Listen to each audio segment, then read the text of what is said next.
Dulur sugih pikirane dulur sing melarat njaluk ora trimo dhuwit 100.000 200.000 njaluk modal. Yo gakno toko. Lah aku melarat mari tak tau ditulung dulur, cara ditulung gak sugih. Contone piye? Lah aku gakno pabrik ra napa? Sugih. Enggak gakno toko gedhe ra napa? Melarat ngel-ngel napa? Wah. Karena dia punya logika anak melarat bareng-bareng. Bon, walhasil niku dialek-dialek. Kemudian, dan ini bersamaan was-was ya, hati-hati, mawas diri.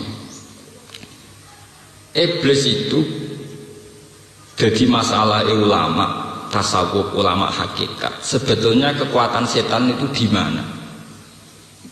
Nak cara ulama fikih, ulama syariat, setan itu begitu hebat, carane ngridu. Dengan segala tipu daya, okay? Dengan segala apa? Tipu daya.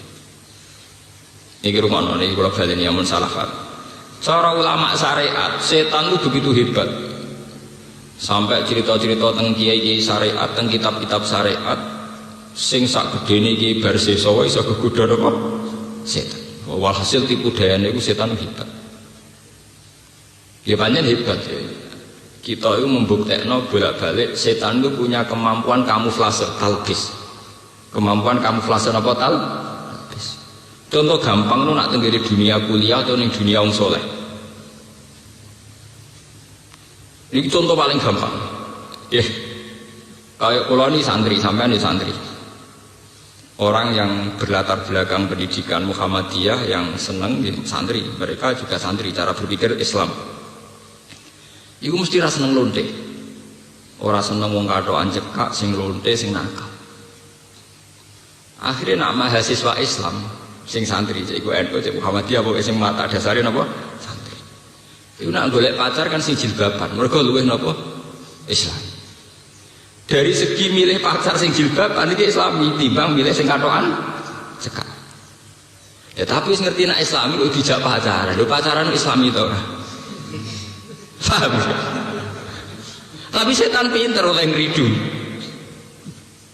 Ambek wong kok dibandingno kowe nak pacaran mbek wong katokan cekak mbek wong nakal gak Islami. Nak pacaran mbek sing jilbaban Islami. Demek-demek lonte iku gak Islami. Nak ngemek-ngemek sing jilbaban Islami. Ya iku bener setan. Jadi pertama sawangane ya oh Islami. Sawangane salihun tok salihati, paham nggih? Kang salihun tok napa Kang? Salihun. Pacarku apik iku ya anake kiai ning kampunge. Sesuai walasane pacarku apik iku ning kampung ya anake kiai. Jare sing wedok iku ngono. Lha iya padha sing lanang yo. Bapake ning omah imam masjid. Sawangane Islam ketemu Islam. Tapi kemudian perilakunya kan pacaran. Bedino ketemu goncekan, pacaran. Iku pinter setan. Lah iya artinya kan setan pinter. Tetep dekne ono sing kalah. Rupa-rupanya kalah, setan ini gak akan berhasil dirumusno si santri ini sampai pacaran mbek lonte. Paham ya? Sampai wong nakal ya. Tapi setan ya mau gagal total ya roh. Mau. Paling angel bedakno ning ngoten. Wah, iku pancen ruwet. Iku jenenge talbis, wala talbisul haqqa napa bil batil. Dari segi milih santri iku hak. Tapi dari segi akhirnya gonjekan mojak-mojak ngalor ngidul dadine napa? Batil. Itu masalah paling susah sampai dino kiamat. Paham ya? Dengan jenengan. Iku jenenge talbis. Jadi setan ngendikane Kanjeng Nabi, setan sudah putus asa untuk disembah di bumi.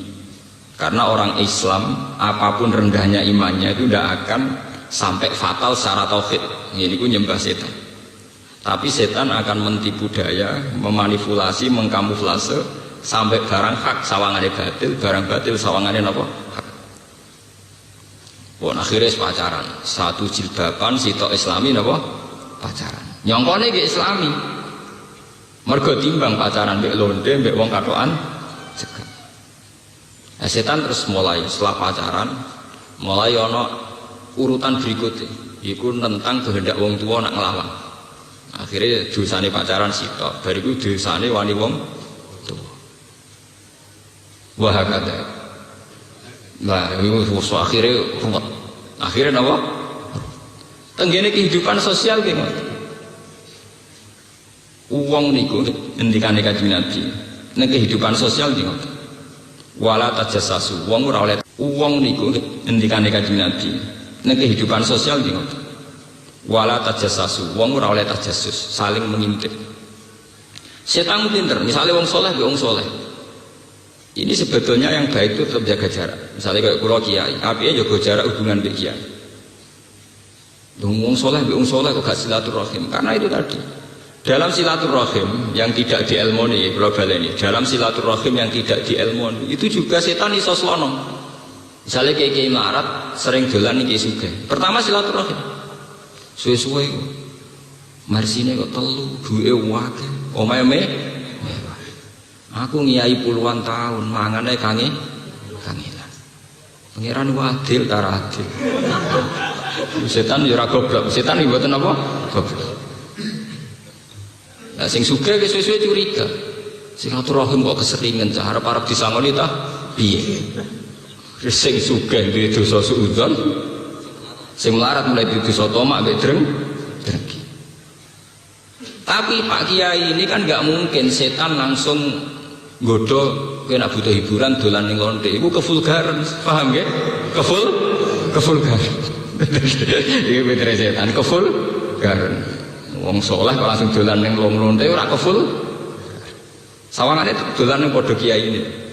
Setan iso numpang membahayakan apa membarakan api hasud. Lan anggere kiai rasan-rasanan saiki iki gedhe ora kena dinut donya tok ngomahe bek donya. Harga bek mobil banyak rezeki ya ta wong ana wae sugih kiai lah napa? Sugih. Nah kok sing sugih mulai curiga. Silaturahim kok keseringan cara arep disangoni ta? Ini pentingnya bahwa kita sunat silaturahim, tapi ya kita ilmoni. Saat ada silaturahim ya kita Kalau tidak ada ilmoni, ini setan akan punya peluang menipu kita. Ya, akan punya peluang menipu kita. Ini cara bahasa enggak enu napa? Menyalip ditipu, ditikungan. Ini penting kula aturaken mergi setan sing paling mandi lewat talbisul haqqi bil batil. Sebab itu wakana cerita tentang kitab-kitab tasawuf ana wong bodoh ibadah. Salat terus ning masjid. Iku kata kan cerita-cerita ngoten. Sing dikipasi setan wong alim sing turu. Ditakoki ya Pak. Tan. Iku sing salat tenan ana bodho ana wong alim turu kok kipasi. Walah salat keliru wae ora ngarep dicatet pangeran.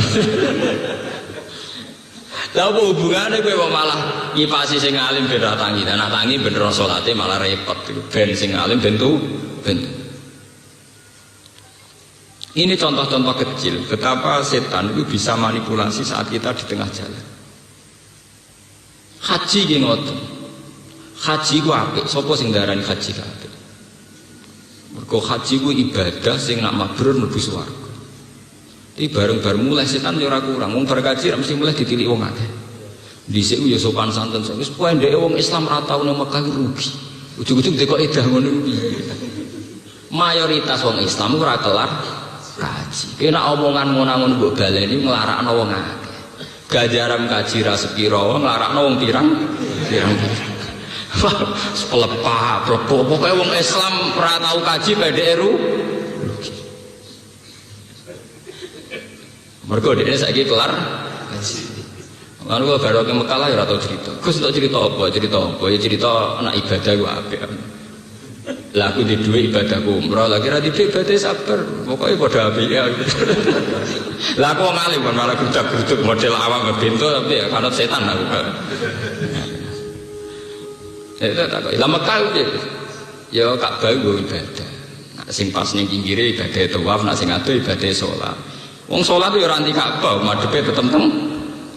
Dadi sing haji mek sing salat ya sami mawon. Sing haji ibadah tawaf, sing salat ibadah seneng Ka'bah lewat didadekno kiblat. Ya sama. Malah kowe nak seneng kaji dosa, aduk nyaur utang sik tak ngandani.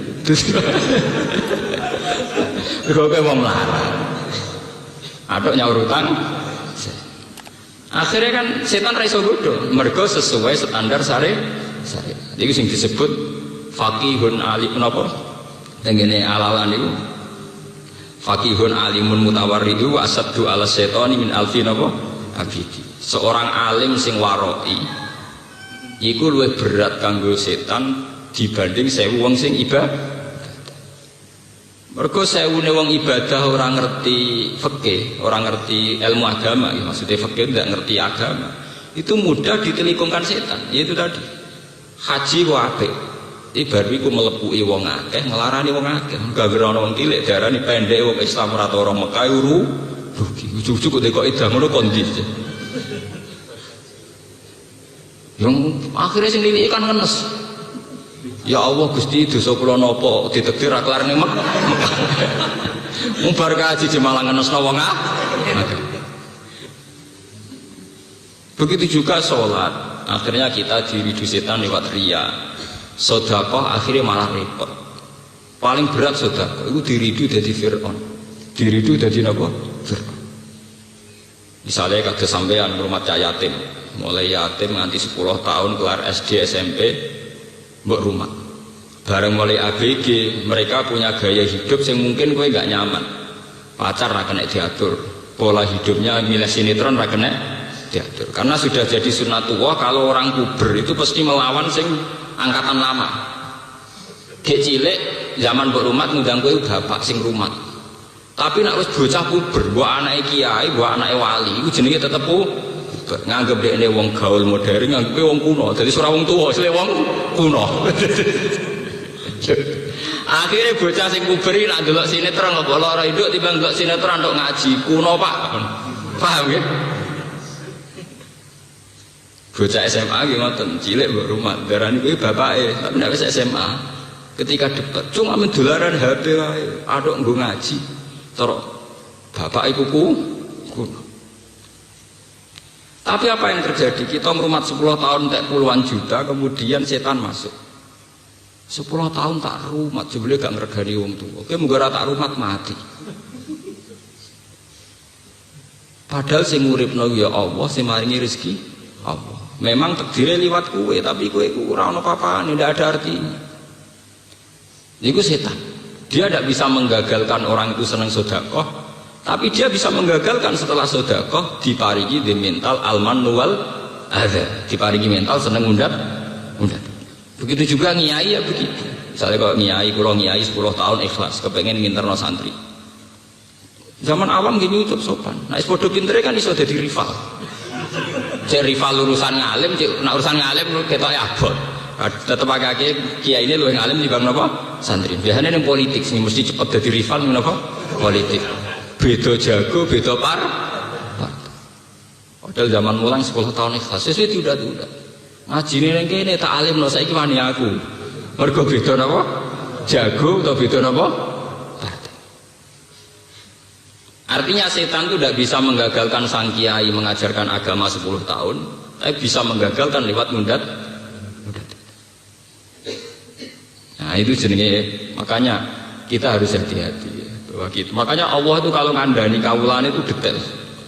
Misalnya urusan sedekah, Allah ngandani la tudhu sedaqatikum bil mani napa wal adza. Masalah sholat jangan sampai fawailul lil musallin alladzina hum an sholatihim sahun. Rupanya apa nggih sing yuraunan nasa wa yamnaunal yuraunan nas itu sholatnya karena riya. Ya yurauna dari kata apa? Riya. Masalah haji juga gitu. Haji itu ketika Allah tak sebut al hajju asyurum ma'lumat. Faman faradha fihinal hajja ya fala rafasa wala fusuqa wala jidal. Kalau sudah berani haji harus siap enggak bermental fasik. Padahal fasik-fasike wong nak ning sarakno wong melarat. Nelangsakno wong iku mau berhaji malah pelepak-pelepuk sing ngrungokno akhire nelongso. Oh wong Islam nek urung Mekah rugi pendek. Ujug-ujug gawe kok edah ngono iku. Sing bener kan mboten ngoten. Wong Islam nek ora ibadah rugi. Ya, ibadah bentuknya macam-macam. Bagi yang punya uang ya haji. Yang enggak punya uang ya sabar. Nggih kula tak cerita. Kula niku ditakdir duwe dhuwit nate umroh, misalnya jenengan ditakdir duwe dhuwit nate haji. Iku cara kula iku dhuwit receh, paling banter haji 30 juta, haji plus paling banter 1 juta itu uang kecil. Kowe kelangan duit 1 juta iku lali gampang. Tapi nak kowe ditakdiri samangan dadi kaum buruh. Dadi tukang ngumbah toilet ning gone mall-mall to ning gone airport ning gone bandara. Ridho iku angel. Golek mangan wis kangelan, takdire kerjane inane ra karuan ngumbah toilet dadi tukang bersih-bersih cleaning service. Umpama padha-padha ketemu pangeran.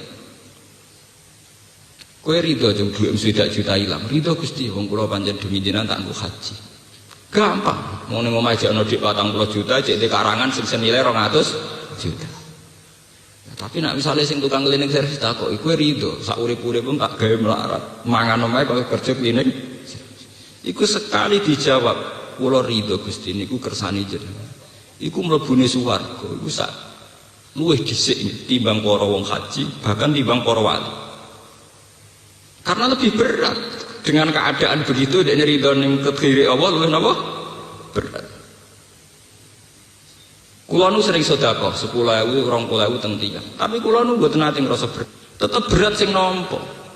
Orang yang ditakdir bisa makan nunggu dikasih orang tentu lebih berat ketimbang kita kehilangan 20.000 di duit hidup 100.000. Kowe di duit hidup 100.000 kehilangan 20.000 ra isih 80. Tapi kayak apa nasibnya para janda, para orang miskin sing isane mangan ngenteni dikei uang. Itu lebih apa? Ini Islam ya. Islam itu hanya mengkagumi ibadah. Tapi bentuk ibadah ora usah mbok dewak-dewakno. PPK kaji dewak-dewakno kaji. PPP ngalim dewak-dewakno. Mulane kula dadi wong alim tugas kula hanya menyebarkan ini, menyebarkan semua bentuk napa? Ibadah. Ini perlu kula aturaken karena yang bisa melepaskan setan itu mazhab-mazhab kayak ngeten. Paham ya, mazhab-mazhab kayak ngeten iki itu yang bisa melemahkan apa? Setan. Karena setan tidak punya celah. Artinya tidak punya celah wong melarat nak nganggo syariat niki iso bangga mbek pangeran, iso ridho mbek pangeran. Wong sugih nganggo syariat iki iso bangga mbek napa? Pangeran. Jadi partai politik juga bangga, jadi caleg ya bangga, bahkan saat gagal pun bangga aku maksud. Ya karena itu tadi. Inti perlawanan kepada setan itu adalah ridho mbek qadar napa? Allah. Lalu kalau nuju eling. Pas mau ke Jeddah itu di bandara-bandara itu kan mesti tiang butuh teng Thailand. Itu kan teng Thailand bandara itu saking sterilnya kan tiap ada satu orang uyah langsung dibersihin. Tiap ana wong buang air besar langsung apa? Dibersihin. Kula nu nangis kula ya Allah. Andai kan saya ditakdir begitu, apa tetap ridho dengan jenengan?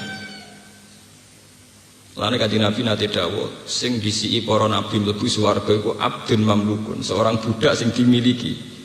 Wong sing miliki awake dhewe ora iso. Tidak mudah. Hidup ditakdir jadi buruwe wong itu tidak mudah. Wong awake dhewe ra duwe. Esuk-esuk kudu ngelu gara-gara buruwe wong tetap harus berangkat. Sandale dhewe atau ditata gara-gara buruwe wong kudu nata sandal buka pintu. Mobil ra melok duwe, dhuwit ra melok duwe. Lho bedina tukang buka napa? Pintu. Hanya takdir jadi asis. Kayak apa? Tersiksanya secara psikologis. Jadi perlu kula taraken. Mulane bahasa budak, bahasa abdun ini dalam kasta ilmu hakikat. Dan itu bahasa paling mujarab nggo nglawan makhluk sing jenenge setan.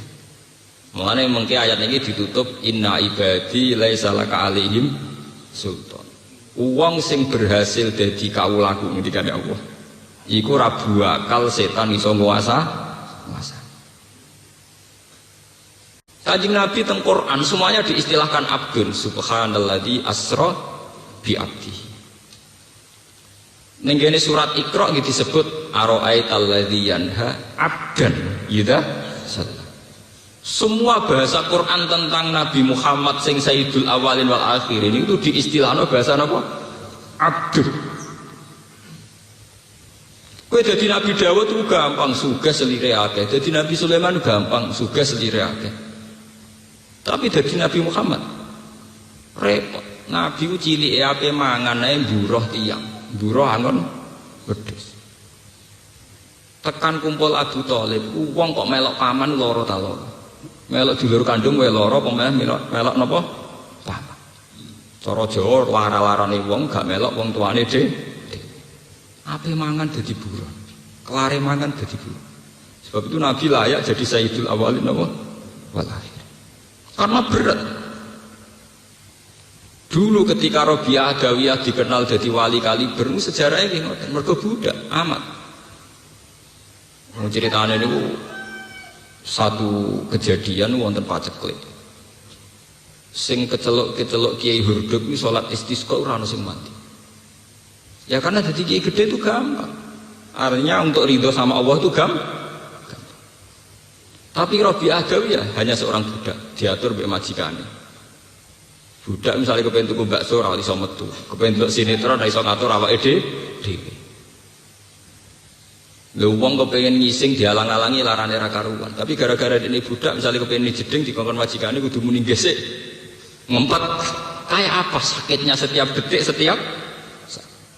Tapi itu tidak mengurangi keasikan dia dengan Allah. Tiap dalu dia melantunkan lagu-lagu nyanyian isek mbek pangeran. Nyaman mbek pangeran. Tiap malam melantunkan lagu-lagu sing nunjukno ridho mbek Allah, isek mbek Allah. Akhirnya dia malam-malam keluar teng lapangan sholat. Niku langsung udan. Ana sing menangi.